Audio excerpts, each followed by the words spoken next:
السلام علیکم ناظرین، میں آپ کا دوست حکیم افتخار طالب، امید ہے آپ خیریت سے ہوں گے۔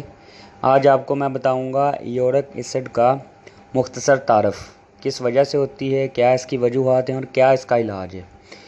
اس سے پہلے کہ آپ کو میں بتاؤں کہ اس کی کیا وجوہات اور کس وجہ سے ہوتا ہے، مہربانی فرما کر میرا پیج لائک کر لیں، اس پہ کمنٹس کریں، اس کو شیئر لازمی کریں تاکہ اور لوگوں کو بھی اچھی معلومات ملتی رہیں، اور بیل آئیکن پر کلک کر کے آپ یہ میرا پیج مستقل لائک کر لیں تاکہ آپ کو اچھی ویڈیو وقت پر ملتی رہیں۔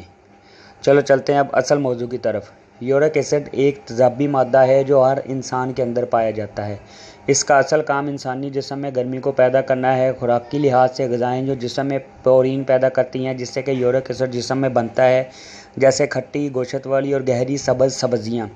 اس کے علاوہ کینسر اور جنسی اور پٹھوں کی طاقت کی ادویات، گردوں میں سوزش اور پتھری بھی جسم میں یورک ایسڈ کی مقدار بڑھانے کا سبب بنتی ہے۔ یورک ایسڈ پانی میں حل پذیر ہے، لیکن کسی بھی وجہ سے اس کی مقدار جسم میں بڑھ جائے تو جسم میں دردیں اور جوڑوں میں، خاص طور پر پاؤں، گھٹنوں، ایڑیوں، ہاتھ اور انگلیوں کے جوڑوں کوہنی میں سوجن، جلن اور گرمی بڑھ جاتی ہے۔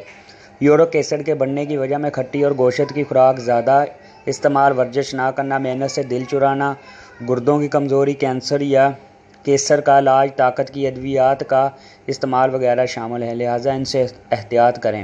امید ہے آپ کو میری ویڈیو پسند آئی ہوگی۔ اللہ تعالیٰ آپ کو صحت و تندرستی دے۔